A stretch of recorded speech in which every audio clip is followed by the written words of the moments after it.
Nosso Pai Celestial, a Ti a nossa gratidão por esse momento. Agradecemos-Te pela vida, pela saúde, agradecemos-Te pela revelação da Tua Palavra. E ao ela ser aberta diante de nós nesta noite, que o Teu Espírito recaia abundantemente sobre cada um de nós e de maneira especial sobre o pastor Emilson, expositor da Tua Palavra hoje. Senhor, abençoa a família desta congregação. Abençoa o seu pastor, os líderes dessa igreja, que haja unidade e que haja, Senhor, sempre a iluminação do Teu Espírito, especialmente para a formação de jovens para servirem a Tua causa nos mais diversos setores e lugares. Permanece conosco nessa semana, para nós desconhecida, e que um dia estejamos juntos, mercê da Tua bondade, no Teu reino eterno.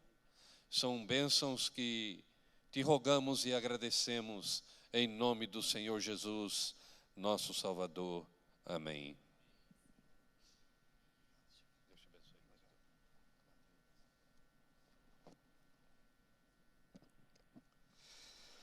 Boa noite, irmãos. Há 30 anos eu era pastor da Igreja Central de Porto Alegre, quando recebi um convite, o chamado, para ser professor de teologia no UNASP, que na época chamava-se IAE. E quando vim para o UNASP, a primeira disciplina que me deram para lecionar foi sobre o dom de profecia. E a partir de então, por vários anos, lecionei uma disciplina sobre orientação profética, sobre Ellen White e seu papel como profetisa em nossa igreja. Lecionei muitas outras disciplinas também, e uma delas foi sobre livros proféticos da Bíblia, de Isaías até Malaquias. E por isso eu me vi obrigado, mais do que outros, a estudar com mais profundidade o assunto do dom de profecia. Mas eu tinha um sonho quando professor, de preparar uma série de sermões para apresentar o assunto para a igreja. Não aulas, mas sermões. Isso aconteceu algum tempo depois, quando eu solicitei para voltar a ser pastor de igreja. Eu deixei esse campus, por 2 anos fiquei ausente. Fui pastor numa igreja onde eu nasci, me criei. E ao planejar a pregação para aquela igreja durante o ano inteiro, eu planejei com a igreja que um mês nós teríamos pregação somente sobre o dom de profecia. 9 sermões sequenciais. E nós determinamos naquele ano 5 sábados intercalados por 4 domingos, só esse assunto, o dom de profecia. A intenção era mostrar pela Bíblia o dom de profecia. No Antigo Testamento, o Novo Testamento e depois também em Ellen White. Retornei aqui para esse campus como professor, os anos se passaram, e um dia eu lembrei desta série, e eu pensei assim, eu vou oferecer para a Casa Publicadora Brasileira, talvez se interesse, nós temos muito material sobre esse assunto, mas não na forma de sermões. E aí receberam o meu material, e faz vários anos publicaram esse livro, intitulado O Dom de Profecia no Púlpito. Aqui nós temos 9 sermões completos, desde o cumprimento com a igreja até o amém de cada sermão, ilustrações assim por diante. E nessa noite eu vou pregar para vocês então um desses 9 sermões, está bem? Começamos a série sobre o dom de profecia na semana passada com o Dr. Oséias Moura, relembrando o que ele disse para nós no princípio. No Antigo Testamento nós temos 3 expressões em hebraico que traduzidas dão a ideia de profeta. A palavra mais usada das 3 é a palavra nabi, que significa porta-voz. Se nós perguntássemos aos membros de nossa igreja, e a qualquer cristão, ou fizéssemos uma pesquisa em qualquer rua de qualquer cidade, e perguntássemos, para você o que significa ser profeta? Eu creio que a principal resposta seria a seguinte, profeta é alguém que consegue ver o futuro ou parte dele. Essa resposta está correta parcialmente. Quase todos os profetas viram algo do futuro. Mas, na verdade, a principal obra de um profeta está expressa pela palavra nabi, que significa porta-voz. Um profeta, acima de tudo, ele é um porta-voz de Deus. Em nosso mundo, nós temos muitos porta-vozes. As autoridades e as grandes empresas costumam ter porta-vozes. Quando um presidente, um governante, quando um executivo não quer ou não pode falar com jornalistas, ou com a imprensa, ou com o povo, ele então envia um porta-voz. O porta-voz não cria uma mensagem, ele apenas a recebe do superior e a envia aos seus destinatários. Exatamente isso que faz um profeta. O profeta nunca cria uma mensagem, seja positiva ou negativa, simplesmente a recebe de Deus e então ele passa a mensagem adiante. E os profetas tinham duas maneiras de transmitir a palavra de Deus. A primeira maneira era falando, proclamando. E olhando para a Bíblia, todos os profetas, os maiores, os menores e os anônimos, todos eles proclamaram, falaram a palavra de Deus. Mas a segunda maneira de transmitir a mensagem é através da escrita. Apenas alguns deles escreveram as revelações recebidas da parte de Deus. E a gente pergunta, mas por quê? Somente alguns escreveram essas mensagens. Porque estes receberam indicação de Deus, uma ordem dizendo, escreve, por isso escreveram. Os outros não receberam essa orientação da parte de Deus. Interessante que alguns maiores profetas da Bíblia não escreveram nada, nem uma linha da Bíblia. No Antigo Testamento, por exemplo, Eliseu. Eliseu foi aquele em quem havia a porção dobrada do Espírito de Deus. No Antigo Testamento, com exceção de Moisés, Eliseu foi o profeta que mais milagres fez. Foi um grande homem de Deus, um grande profeta. Mas nada escreveu da Bíblia, porque Deus não lhe deu esta incumbência. No Novo Testamento nós temos João Batista, primo de Jesus, seu precursor. João Batista preparou-se a vida inteira para o seu ministério profético. Ele pregou apenas 1 ano, foi preso, ficou 1 ano na prisão e foi morto. Ministério de curta duração, apenas 1 ano. Mas quando Cristo referiu-se a ele, disse assim, dos nascidos de mulher, ninguém houve maior do que João. Ele foi um grande profeta, mas nada escreveu da palavra de Deus, porque Deus não incumbiu ele de fazer isso. Mas na Bíblia, alguns receberam informação e a ordem, escreve. Eu quero citar 2 exemplos, apenas como uma amostra para nós, um do Antigo e outro do Novo Testamento. No Antigo Testamento, vamos ler Jeremias capítulo 36. Você pode examinar na sua Bíblia. Jeremias 36 começa da seguinte maneira. Os profetas costumavam datar o seu ministério citando os reis contemporâneos. Algumas vezes citavam o ano do rei, e algumas vezes citavam o rei, o ano e o dia.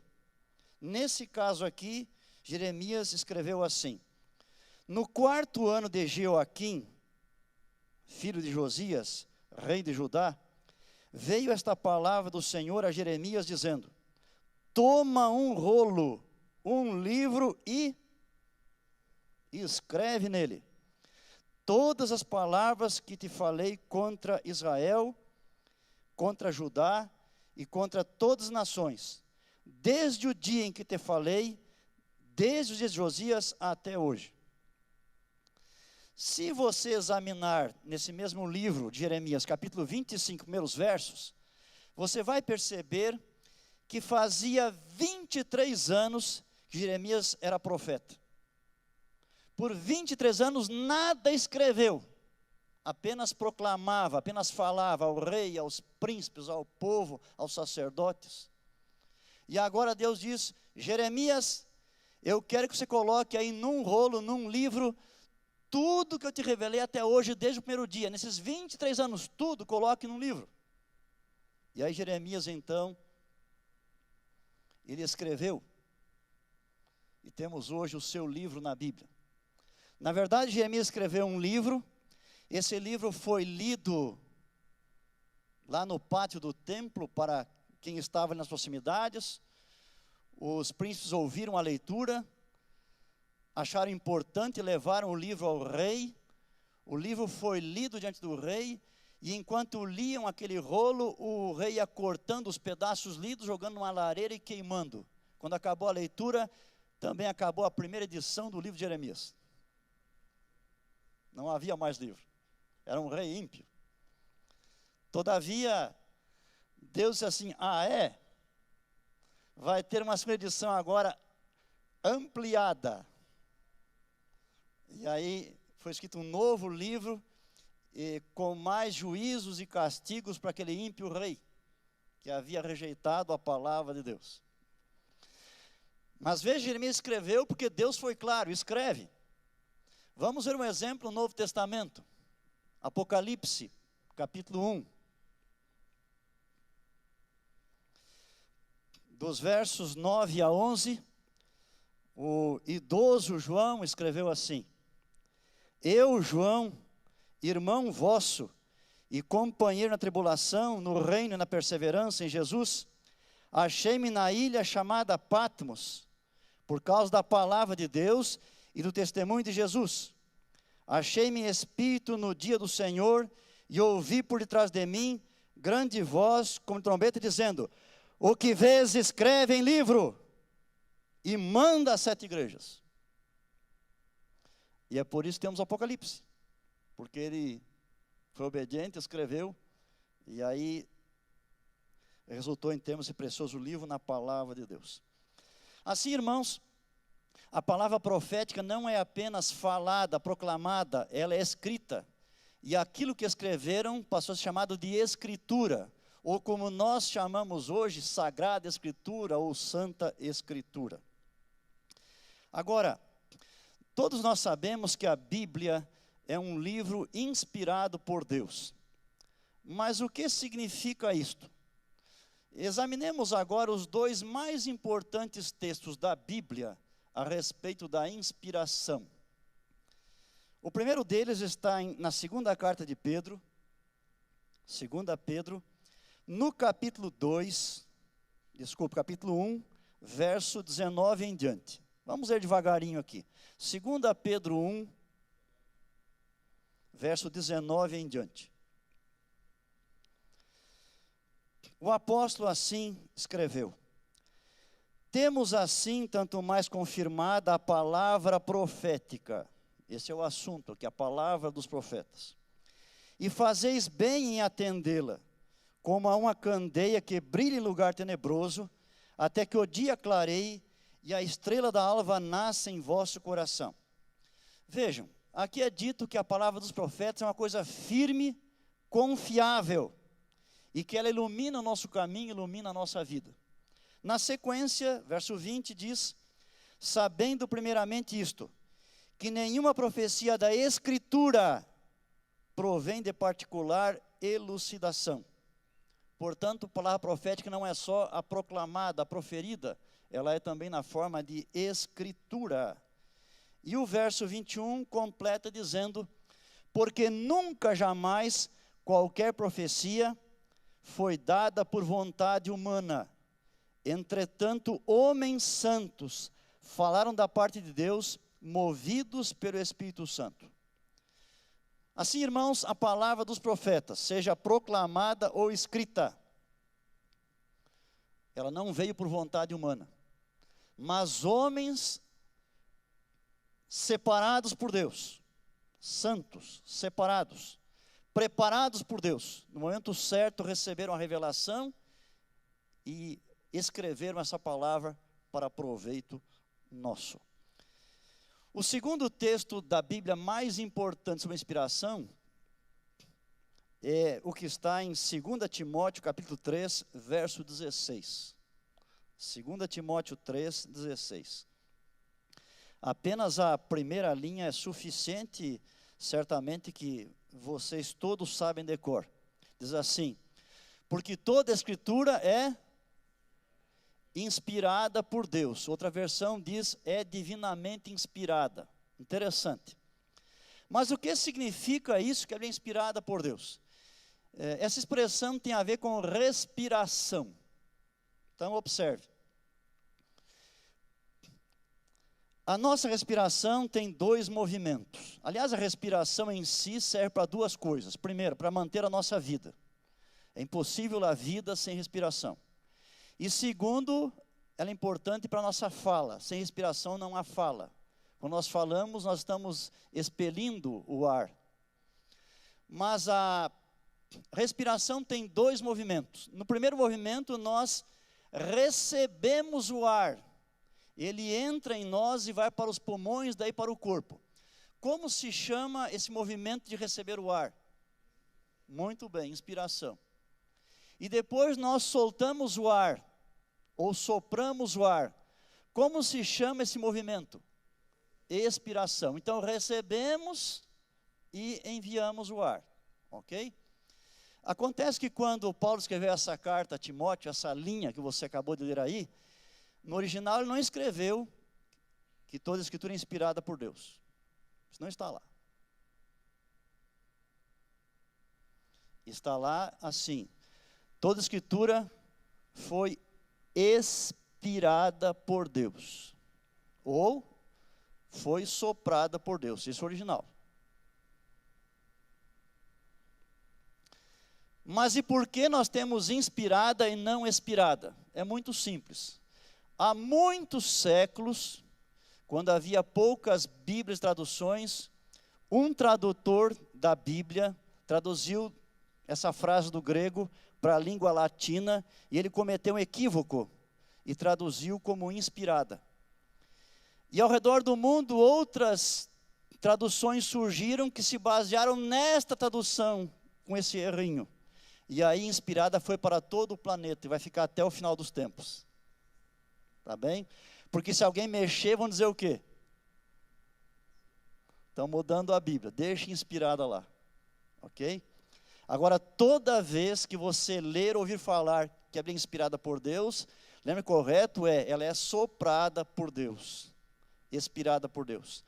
Não está ensinando que Deus fez assim. Recebeu a Bíblia.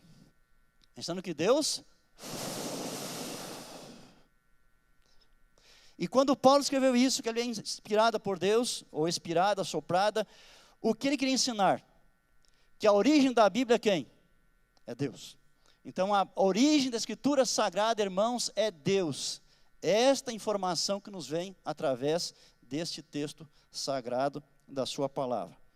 Agora, quando estudamos esse assunto, nos vem à mente, como é que os servos de Deus ficaram sabendo da revelação para poder escrever? Como vinha essa informação para eles? Bom, primeiramente, só para lembrar você, que a Bíblia Sagrada foi escrita por profetas, por quem tinha o dom de profecia, ok? Todo o Antigo Testamento, quem escreveu tinha o dom profético. E no Novo Testamento temos apóstolos. E lembrando que alguns apóstolos, além de apóstolos, eram também profetas, como é o caso de Paulo, como é o caso de João e de outros mais. Então esse dom de profecia é marcante. A Bíblia Sagrada é uma parte da atividade que veio feita pelos profetas. Agora, como eles ficavam sabendo da revelação da mensagem de Deus? Eu sei que você tem uma resposta aí. Qual que é a resposta? Isso. Você tem duas palavrinhas, quais são? Como é que a mensagem envia a eles? Através de sonhos e visões. Então essa resposta é certa, mas só parcialmente certa. Mas vamos ver isso na Bíblia, tá bem? Vamos ver na Bíblia. Antes de ler o texto da Bíblia sobre esse assunto, eu menciono assim, sobre liderança. Todo líder enfrenta oposição. Na igreja, numa empresa, num governo, todo líder enfrenta oposição, não há como escapar. O segredo é ter pouca oposição e muita cooperação. Um dos maiores líderes que houve na história humana foi Moisés. Mas houve ocasiões em que a liderança dele teve forte oposição. Diz a Bíblia que uma vez chegaram a pegar em pedras para apedrejá-lo, e só não fizeram isso porque Deus interveio. Deus evitou aquele apedrejamento. Numa outra vez, houve uma rebelião encabeçada por Coré. Você lembra? Eram 3, né? Coré, Datã e Abirã. Sabe quem era Coré? Primo irmão de Moisés. O pai do Coré e o pai do Moisés eram irmãos. Então, nem sempre os parentes ajudam.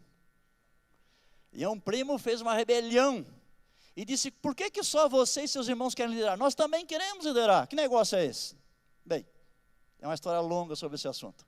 Mas houve um dia em que a oposição chegou mais perto, quando agora o Arão e a Miriam, seus 2 irmãos, foram contra Moisés. E aí envolve uma história que não tem tempo para contar. Mas os 2 estavam com a cara virada para Moisés. E Deus interveio nesse momento. Deus apareceu lá para falar só com os 3 irmãos, especialmente com os 2 revoltados. E o que Deus disse para eles? Nós vamos ler agora. Números, que é o livro de Moisés, né? Números capítulo 12. Me acompanhe, por bondade. Números 12, versos 5 e 6. Então o Senhor desceu na coluna de nuvem e se pôs à porta da tenda. Depois chamou Arão e a Miriam, e eles se apresentaram. Então disse, Deus fala só para 2, Arão e Miriam: ouvi agora as minhas palavras.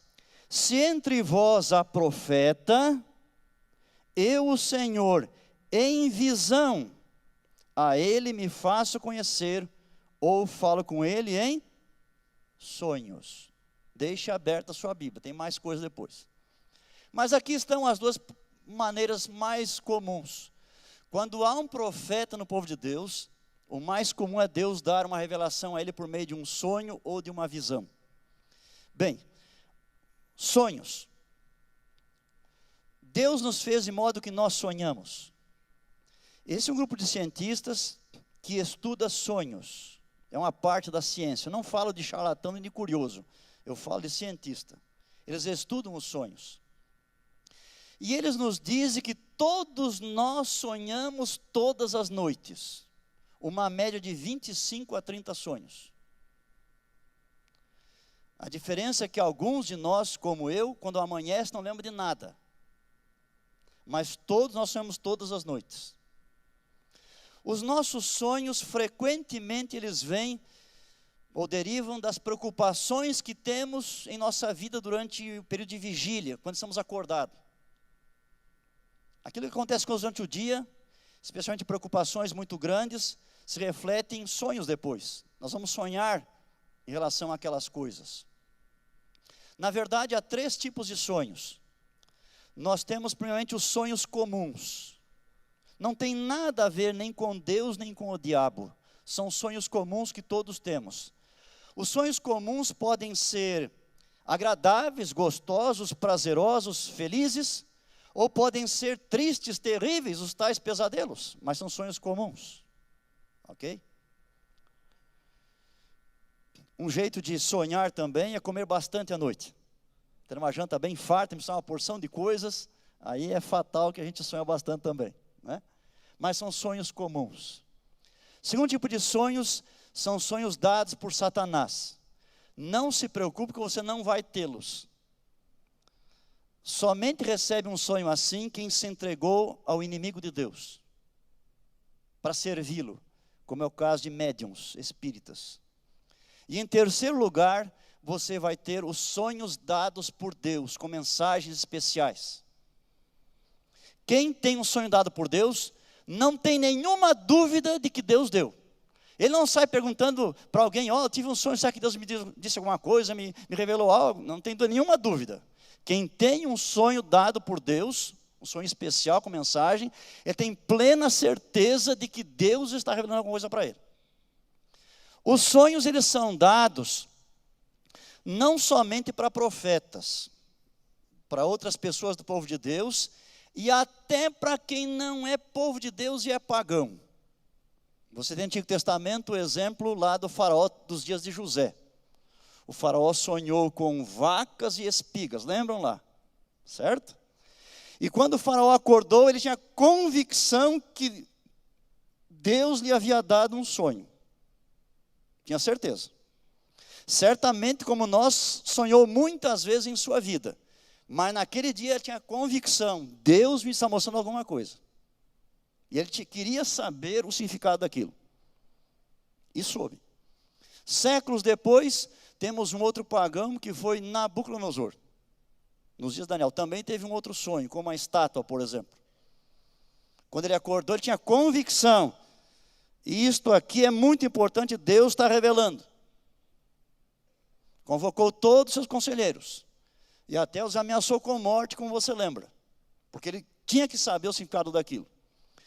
Então, meus amados, Deus frequentemente revela mensagens profetas usando esses sonhos especiais. Mas também visões. Qual a diferença de visão e sonho?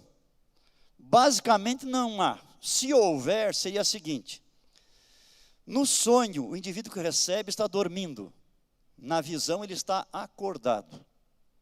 Nós temos um exemplo bem claro em Ezequiel capítulo 8. Ezequiel era um jovem judeu na periferia de Babilônia, no cativeiro. Estava conversando numa reunião com os anciãos do povo de Deus. E de repente Deus o tomou em visão. Ele conta ali o que ele sentiu. Como se uma mão o tomasse pelos cabelos da cabeça, o levantasse e o levasse até um outro lugar. Jerusalém. A centenas de quilômetros dali. E agora o corpo de Ezequiel está ali, em Babilônia, na frente dos anciãos judeus, mas a sua mente está onde? Lá em Jerusalém. É o que acontece no nosso sonho também. Você está dormindo aqui no seu quarto, no dormitório aí, ou na sua casa, mas você sonha que está num outro lugar, outra cidade, outro ambiente. Então o seu corpo está ali na cama, mas a sua mente como que está num outro lugar. A mesma coisa acontece também com visão. E é interessante que parece que, enquanto que sonhos são dados para vários tipos de pessoas, visões são reservadas para profetas. Os profetas que têm visões de Deus. E vários livros da Bíblia começam assim, visão do profeta tal, não é? É o caso de Isaías capítulo 1, verso 1. Visão de Isaías, filho de Amós, nos dias dos reis, e assim ele vai mencionando. Então você tem aqui duas maneiras, das mais frequentes, que Deus usa para revelar uma mensagem para um servo seu. Mas veja, não são as únicas. Continuemos a ler onde paramos aí. Nós lemos Números 12, versos 6 e 7, vamos um pouquinho mais agora. Aliás, 5 e 6, vamos para o 7 e 8. Deus continua. Não é assim com meu servo Moisés, que é fiel em toda a minha casa. Boca a boca falo com ele, claramente, e não por enigmas. Pois ele vê a forma do Senhor. Como, pois, vocês dois, Arão e Miriam, não temestes falar contra o meu servo, contra Moisés? Então aqui está outra maneira de Deus falar, revelar algo para um profeta. Não é sonho na visão, é diretamente. Aqui diz boca a boca, outra versão diz face a face. Isso não significa que o profeta via a face de Deus. Porque num outro episódio, o Moisés disse, Senhor, eu rogo-te que me mostres tua glória. E o que Deus respondeu? Ninguém jamais me viu, nem você vai ver minha face. Você vai ficar aqui nessa fenda da rocha, e eu vou passar, você vai me ver de longe e de costas, tá bem? Falar boca a boca ou face a face significa que Deus falava como eu falo aqui agora para você, e o profeta escutava. Sem nenhum enigma, sem nenhuma intermediação de nada, sem sonho, sem visão. Era direto. E aproveito para dizer, você sabe, só lembrando, que Moisés foi o homem que mais escreveu páginas da Bíblia. Paulo escreveu mais livros do que Moisés, mas são cartas pequenininhas, bem pequenas, poucas páginas. Os livros de Moisés são grandes, você vê em todo o Gênesis, 50 capítulos, todo o Êxodo mais 40, tem mais Levítico, mais Número, Deuteronômio, o livro de Jó e mais o Salmo 90. E quando Moisés escreveu a revelação de Deus, como veio a ele? Não foi sonho, não foi visão. Ele ouviu a voz de Deus. Ele ouviu Deus falar. Que privilégio que ele teve, ok? Então essa é a terceira maneira. Tem uma quarta maneira, e nós a encontramos no Novo Testamento. Tem a ver com o Evangelho de Lucas.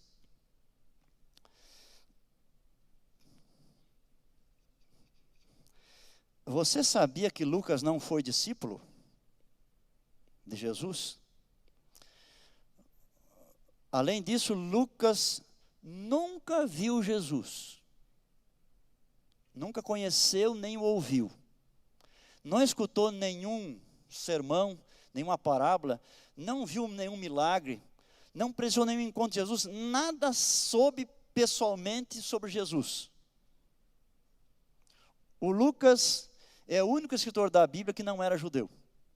E ele entra na história da Bíblia, no livro de Atos, muitos anos depois que Cristo morreu, ressuscitou e ascendeu ao céu. Quando Paulo está numa viagem missionária, o Lucas aparece lá, numa viagem. E é interessante que Lucas escreveu 2 livros da Bíblia. Ele escreveu o Evangelho e depois o livro de Atos, que é uma continuação. É volume 1 e 2 da mesma história, digamos assim. E a introdução dos 2 é muito parecida. Inclusive, nas 2 introduções, ele coloca o nome de um amigo, você lembra? Quem é o camarada? Teófilo. Por que isso? A gente sabe por quê. No primeiro século, entre os escritores gentios, quando alguém escrevia um livro, o livro é para todo mundo, mas ele coloca o nome de um amigo, como se fosse uma dedicatória. E como Lucas era gentio, ele escreveu de um jeito que escreviam na época, colocando o nome de Teófilo, que era o seu amigo. Mas o livro é para todos. Agora observem, Lucas não ouviu Jesus, não viu, não conheceu, e todavia ele colocou no seu evangelho coisas maravilhosas que os discípulos de Jesus, Mateus e João, não colocaram. O Marcos não foi discípulo também. Mas veja, você tem lá em Lucas a parábola do filho pródigo, só existe em Lucas. O que mais? A conversão daquele bom ladrão lá na cruz, só tem em Lucas. A parábola do bom samaritano, só existe no Evangelho de Lucas e outros textos mais. Veja, Mateus, que foi discípulo de Jesus, andou 3 anos com Cristo, não colocou essas coisas. E João, discípulo amado, que era o mais próximo a Cristo, também não colocou, e Lucas colocou. Mas se ele não viu e não ouviu Jesus, como ficou sabendo disto? Você podia pensar, bom, vai ver que Deus deu para ele um sonho, uma visão. E é uma boa resposta. Só que não é verdadeira. Porque não foi assim que Lucas ficou sabendo da informação. Como foi? Vamos deixar que ele mesmo nos diga. Então, prólogo de Lucas. O início de Lucas começa desse jeito. Visto que muitos houve que empreenderam uma narração coordenada dos fatos que entre nós se realizaram, conforme transmitiram os que desde o princípio foram deles testemunhas oculares, e ministros da palavra, igualmente a mim me pareceu bem, depois de acurada investigação, preste atenção, vamos ler de novo, igualmente a mim me pareceu bem, depois de acurada investigação, de tudo desde sua origem, dar-te por escrito, excelentíssimo Teófilo, uma exposição em ordem, para que tenhas plena certeza das verdades em que foste instruído. Antes de Lucas, muitos escreveram algo sobre Jesus. Muitos, não um, dois ou três, muitos. Um escreveu uma parábola, outro outra parábola, um algum milagre, outro encontro de Jesus com alguém. Havia, vamos chamar de folhetos circulando entre cristãos e judeus. O que Lucas fez? Lucas selecionou esse material todo, pesquisou isso tudo aí, e conversou com testemunhas oculares, discípulos de Cristo ainda vivos, outras pessoas que foram amigas de Jesus, abençoadas, curadas, ensinadas por ele. E feita essa pesquisa, ele escreveu o seu evangelho. Não foi sonho, não foi visão, não ouviu Deus falar, foi por pesquisa. E ninguém até hoje inventou de dizer que o Evangelho de Lucas é menos inspirado que qualquer outro livro da Bíblia. Não seja você o primeiro.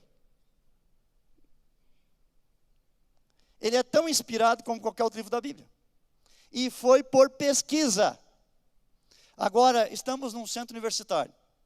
Qual que é a diferença da pesquisa que Lucas fez para o seu Evangelho, daquela que fazemos para um TCC, uma dissertação de mestrado, uma tese doutoral, enfim, qual que é a diferença?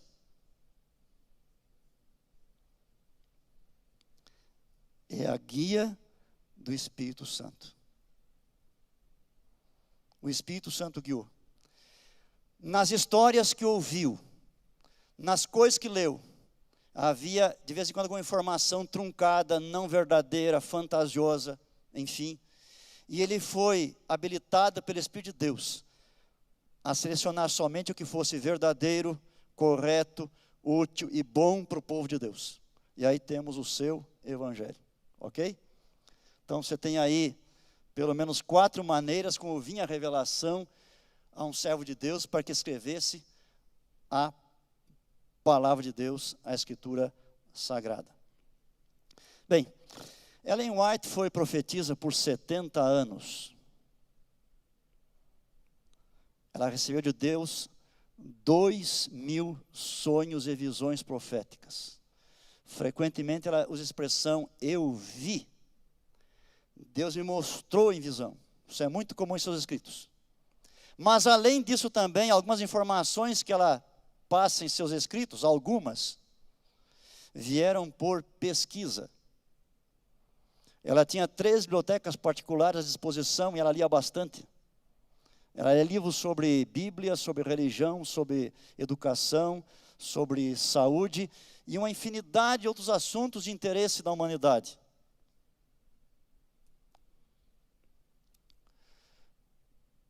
E é interessante como a gente percebe a guia do Espírito de Deus, inclusive nas pesquisas que ela fez. Ela tinha somente a 3ª série primária. Mas a gente sabe hoje que ela usou informações de outros livros, sobre saúde, por exemplo. Ela usou informações que havia em outros livros, escritos antes dos livros dela. Ela leu esses livros e pegou uma informação, 2 ou 3 lá, e colocou em seus escritos. Para você ter uma ideia, nos dias de Ellen White, nos Estados Unidos, para alguém ser médico, quanto tempo eu estudava? 6 meses. 6 meses já ser clinicando. E alguns parece que nem estudavam muito, compravam um livro qualquer, dava uma lidinha assim, já saía atendendo o povo. Era muito comum naquela época tuberculose. Muita gente morria de tuberculose. E quando ia a um médico, o que ele receitava? Fumar. Fumar é bom para tuberculose. E era mesmo. Não era para tuberculose, mas para a doença é uma beleza, porque fazia aumentar bastante. Muita gente morreu mais depressa usando o fumo. Eram os remédios da época. Outros remédios, Nox vômica e estricnina, que são poderosos venenos. Quando ela White diz assim, não use medicamentos, não são os de hoje, são os daquela época. Os de hoje são cientificamente preparados. Tem toda uma ciência correta por detrás, naquela época não. naquela época tem muita gente que morreu porque usou medicamento. Hoje tem muito que está morrendo porque não está usando medicamento. Mas veja, quando Ellen White tomava informação sobre de um livro e colocava em seus escritos, ela colocou somente aquilo que a ciência tem comprovado que é absolutamente verdade. Esses erros todos na medicina da época, ela não colocou nenhum. Agora me digam, como é que ela sabia separar uma coisa de outra naquilo que ela leu? Como? Pela guia do Espírito de Deus. O mesmo Espírito que guiou Lucas na sua pesquisa, guiou Ellen White também. E assim podemos ter absoluta confiança naquilo que ela escreveu.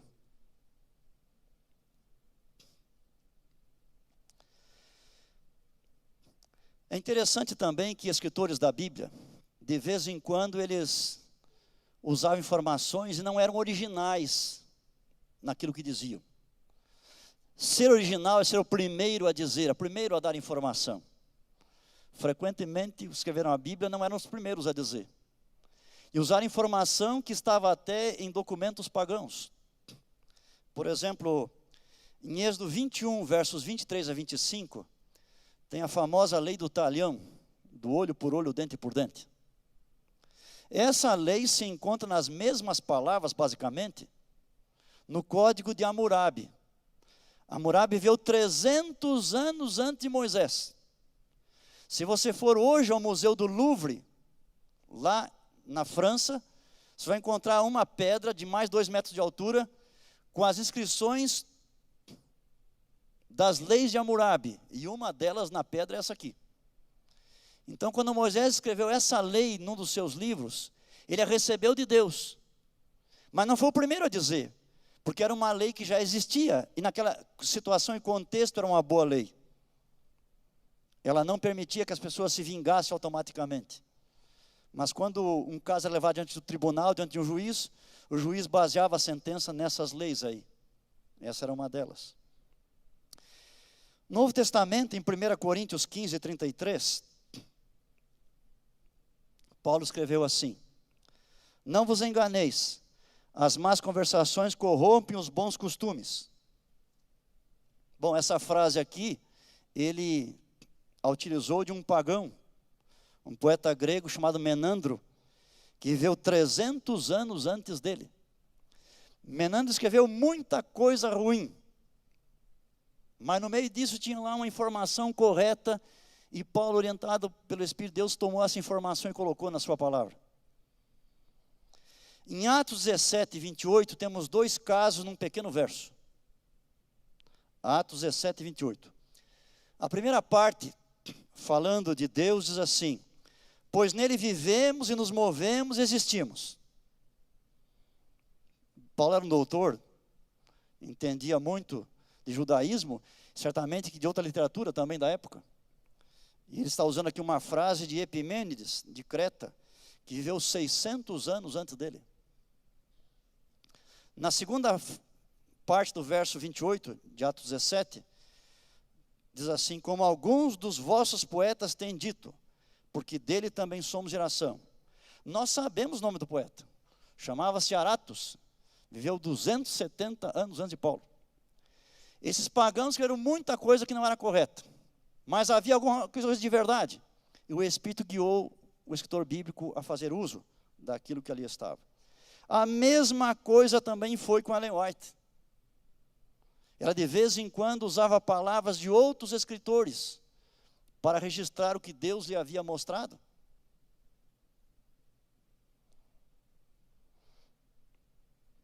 Na década de 80, 1980, um pastor adventista dos Estados Unidos fez uma descoberta e começou a falar, a propagar. Descobriu que Ellen White havia usado várias frases de outros escritores, frases e parágrafos quase que inteiros, e começou a acusá-la de plágio. Porque plágio que é para nós hoje? Estamos numa academia aqui, né? O que é plágio? Para nós aqui, em termos de literatura, é um roubo literário.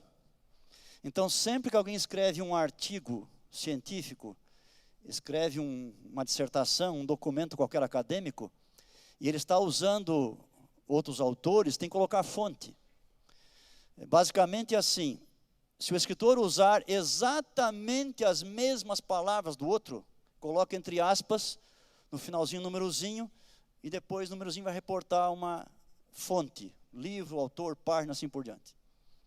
Se você não usar as palavras exatas, mas só a ideia, é a mesma coisa, só não vai aspas, mas a informação tem que também. Se você não fizer isso, é plágio literário. Você está usando uma coisa que é sua e não é sua. Isso é crime. Bom, esse pastor descobriu que Ellen White usou então uma porção de frases, parágrafos, e não colocou a fonte. E acontece que era verdade. Mas criou uma confusão na igreja. E foi tão grande que a Associação Geral então fez o seguinte. Foram até uma firma de marcas e patentes, uma das principais dos Estados Unidos. Pertencia a uma família católica. Explicaram para ele o problema e disseram, temos uma fundadora da nossa igreja, escreveu muitas obras e está vendo uma acusação de plágio. Nós queremos que vocês estudem seus documentos da época de onde ela copiou, e nos digam se houve plágio. E a igreja pagou muito dinheiro para esse pessoal ler Ellen White. E depois de várias semanas de pesquisa, lendo o que ela escreveu e os livros onde ela copiou, eles fizeram um grande relatório e entregaram para a nossa igreja. Esse relatório foi traduzido e mandado para a igreja ao redor do mundo, para ser publicado. E a revista adventista da época de 80, em nosso país, revista adventista, em vários meses seguidos, cada mês trazia um pedaço do relatório. Traduzido para a nossa língua, logicamente. Resumindo, o relatório dizia assim, naqueles dias, Ellen White usou outros autores e não colocou a fonte. Outros usaram ela e não colocaram fonte. Uns usavam os outros e não colocavam a fonte. Naqueles dias as regras de direitos autorais não eram as mesmas de hoje. E o que ela fez todo mundo fazia e era perfeitamente permitido. Portanto, não houve plágio, ok? Não houve plágio. Você não pode julgar uma pessoa que escreveu algo lá naquela época dela com as leis que temos hoje, ok? Então o que ela fez estava corretíssimo, ela fazia, os outros faziam também. Por que Ellen White não colocou a fonte? Ela explica num documento dela. Ela não queria cortar o fio do pensamento. Se ela colocasse uma frase, fonte, isso de qualquer modo prejudica um pouco a leitura. E com essa intenção ela não colocou, porque não é obrigado a colocar, ok? Mas ela usou. Tanto é que no grande conflito nós temos aproximadamente 12% do que ela escreveu é de outros autores. Quer dizer, de cada 100 páginas, 12 são de outros autores. E outros livros têm outra proporção parecida também, ok? Algumas vezes, no grande conflito, por exemplo, ela viu alguma coisa em visão, no tempo da reforma. Só que lendo, ela descobriu que alguém que estava lá naquela reunião também escreveu. Só que as palavras que a pessoa usou eram melhores do que as palavras dela. E ela então usou as palavras daquele indivíduo que estava presente lá e que ela havia visto em visão também. Porque eram palavras verdadeiras e coincidiam com o que Deus lhe havia mostrado realmente em visão. Bem, irmãos, nós não temos mais tempo para prosseguir. Eu confesso que eu tenho muito material aqui, mas já tivemos bastante informação para uma noite, ok? E eu termino só dizendo assim. Jesus certo dia disse assim, lá em João 5,39, examinais as escrituras, porque cuidais ter nelas a vida eterna. São elas que de mim? As escrituras, irmãos, do Antigo e Novo Testamento são testemunho de Jesus. O mais importante da Bíblia é conduzir-nos para Cristo, para que nele encontremos o Salvador e também a salvação. Você tem uma Bíblia, talvez mais de uma Bíblia, mas eu estimulo você a ter mais interesse, mais amor e mais apego à palavra. Quanta luz nós temos, meus irmãos, na Bíblia Sagrada, nos escritos de Ellen White. Quanta mensagem importante para nós. Ellen White escreveu 100.000 páginas. Nós temos lido estas coisas, temos tido proveito nisto aí. Recentemente comprei alguns livros. Eu compro livros sempre de teologia e de outras áreas que me interessam também, inclusive de saúde. Estava em férias faz pouco tempo e eu passei numa livraria lá em Joinville. E havia alguns livros que me interessaram. Comprei um, era sobre o cérebro. Isso foi em 2015. O livro havia acabado de sair, tinha recém sido lançado. Um neurocientista argentino, sobre o cérebro. E eu olhei o índice e me interessou o último capítulo. Eu pensei, vou começar pelo fim. O capítulo é o seguinte: como manter o cérebro em forma. E quando eu li esse capítulo, o que ele falava? O que Ellen White fala, a mesma coisa. Coma isso, não coma aquilo. Faça exercício. Tome luz solar. Irmãos, é as mesmas coisas que o cientista falou, as mesmas coisas, as mesmas. Fim do ano passado, em Limeira, numa livraria, eu comprei um livro sobre saúde, porque a capa me chamou a atenção. Estava o nome do autor e dizia assim: mais de 1 milhão de cópias foram vendidas. E dizia assim sobre o autor: o maior especialista do mundo em medicina natural. Comprei. E quando eu fui ver o que ele está dizendo, é exatamente aquilo que Ellen White fala sobre a mesma coisa, só que de um modo científico, comprovada por dezenas, centenas de estudos também. Quanta luz nós temos, irmãos, sobre tantos assuntos. Apelo para você, para se interessar sobre isso.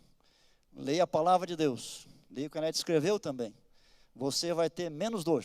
Você vai ter menos sofrimento. Você vai ter menos tristeza. Você vai ter mais vida. Mais qualidade de vida. Vai poder abençoar mais pessoas também e glorificar mais a Deus. Que essa seja a sua experiência.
Como vai?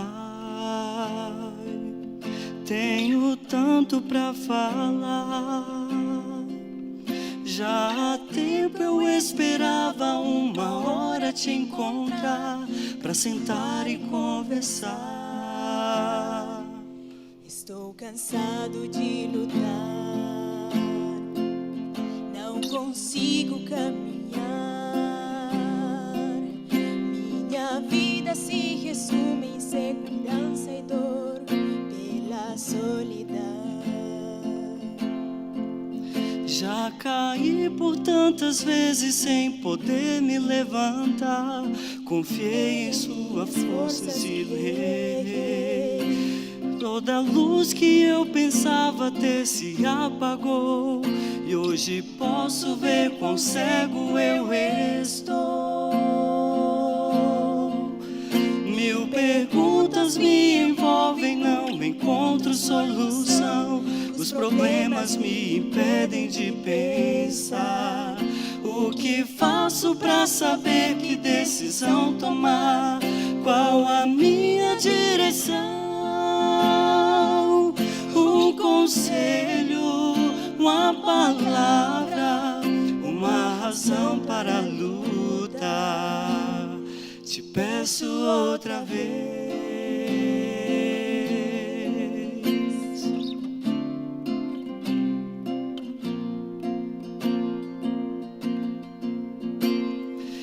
posso te ouvir antes de você pensar.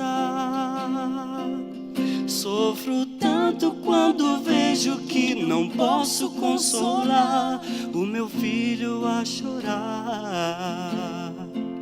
Sei que às vezes sei demais.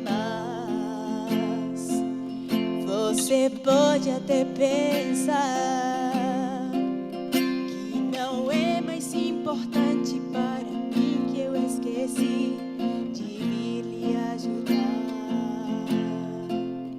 De dois pares de pegadas ao andar, houve um que o momento se apagou. Pois nas horas mais difíceis, nos momentos de aflição, em meus próprios braços eu te carreguei. Se você sentir que se afoga em alto mar, não duvide, pois eu vou te resgatar. Erga os olhos para os céus, encontre o meu olhar e caminhe sobre o mar. Não desista, nunca é tarde para alguém recomeçar. Meu filho, estou aqui.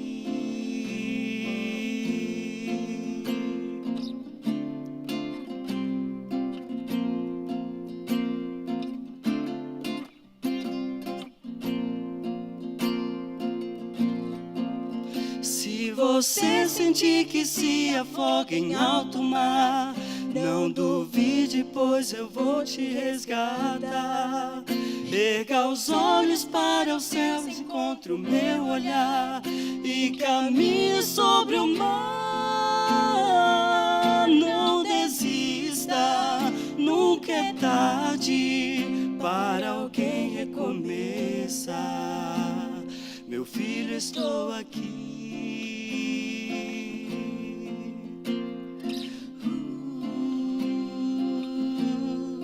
Ainda sou seu pai.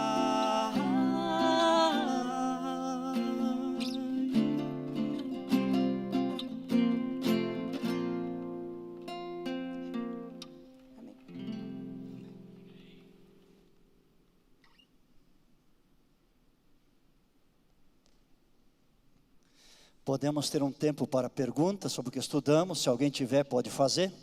E se eu souber, vou responder. Pois não.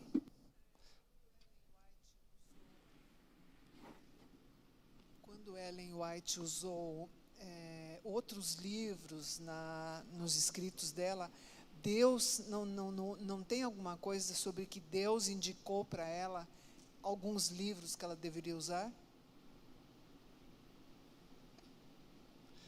Eu não tenho nenhuma informação de que alguma vez Deus disse, leia o livro tal. Ela simplesmente ia lendo e ia selecionando aquilo que era o correto. Tá? Não que houvesse uma indicação direta para ler um determinado livro. Ok? Pois não.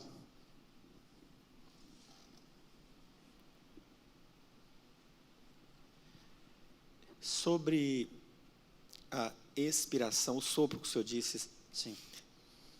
Teve algum texto que Deus ditava, ou na maioria das vezes não era ditado? Era a influência do Espírito na vida? Não, a Bíblia não foi escrita por ditado. Existem várias teorias sobre a inspiração da Bíblia. Uma delas é a ditado, que inclusive muita gente no passado, até muitos pioneiros criam nisso. Nós sabemos que não foi ditado. Isso não significa que alguma coisa não tenha sido. Ditado pode ter havido uns pequenos casos esporádicos, tá bem? Mas a grande parte não foi mediante ditado. Como é que a gente sabe? Se Deus tivesse ditado a Bíblia, nós teríamos aí quantos estilos na Bíblia? Quantos? Seria o estilo de Deus. Nós temos na Bíblia dezenas de estilos.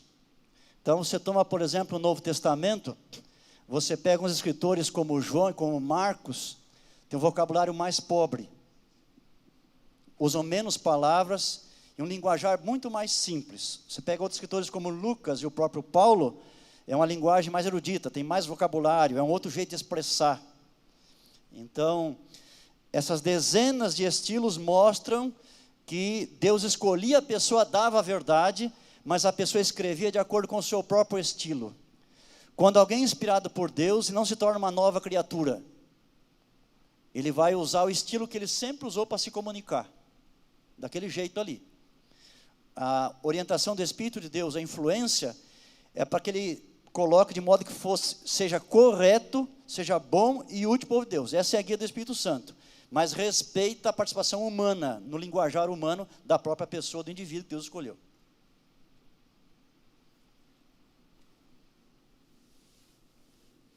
Alguém mais?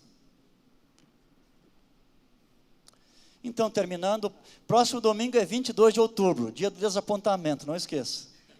Tá bem? O Dr. Jean vai estar aqui, então, para falar um pouquinho mais sobre o dom profético em relação aí aos nossos pioneiros, ao início da nossa igreja. Então, mais uma pergunta, vamos lá. Boa noite, professor. Boa noite. O senhor perguntou qual a diferença entre Lucas e nós hoje quando fazemos uma pesquisa. Sim. E o senhor concluiu que Lucas foi guiado por Deus. Mas Lucas, quando ele fez essa pesquisa, foi só por meio de coisas que foram escritas, ou ele também teve a oportunidade de conversar com as pessoas que foram testemunhas oculares? Sim, eu falei isso, talvez você não percebeu na hora, mas ele conversou com testemunhas oculares. Lembra que eu falei? Com discípulos de Jesus que ainda estavam vivos, pessoas que haviam sido curadas e abençoadas por ele. Então não foi só do que estava escrito, as conversas também. Ok? Obrigado. Sim.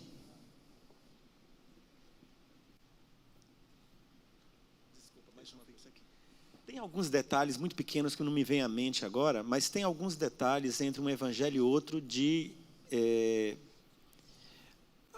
aqueles advogados do diabo costumam jogar para a gente quando está dando estudo, né? Isso impede, não sei se você se lembra agora no momento para dar um exemplo para a gente. Mas se você que leu não lembra, como é que eu vou lembrar? Mas, assim, me ajude, pastor. Tem um evangelho, Marcos, por exemplo, fala de um Sim. gadareno que foi expulso do demônio. Outro texto, Sim, Mateus, sem fala problema. de 2. Toda vez que fala 1 e 2, tem vários casos. Mas isso impede a inspiração? Não, isso não impede. Veja, e não está errado, os dois estão certos. Os dois. Várias vezes no evangelho, um evangelho diz que é um curado, outro diz que é 2. Tem vários casos, não somente um, vários casos. Toda vez foram 2, todos eles. Acontece que quem conta um, ele está contando porque aquele um foi mais marcante, ele teve um detalhezinho a mais do que o outro indivíduo, e o escritor está enfatizando aquele ponto ali. É a mesma coisa que eu contar uma ilustração no sermão. Fiz uma viagem com minha esposa e com meu filho. Mas, de repente, o meu filho não tem uma participação especial num certo momento. Eu conto eu e a minha esposa apenas. Ele estava presente, estava. Mas eu não quis mencioná-lo. Outra vez menciono só ele, porque a participação dele num evento foi importante. Ela estava junto, mas eu não a menciono. Não quer dizer que não estava. Então, tenho certeza que toda vez que há 1 e 2, sempre há 2. Ok? Vamos orar? Fiquemos em pé.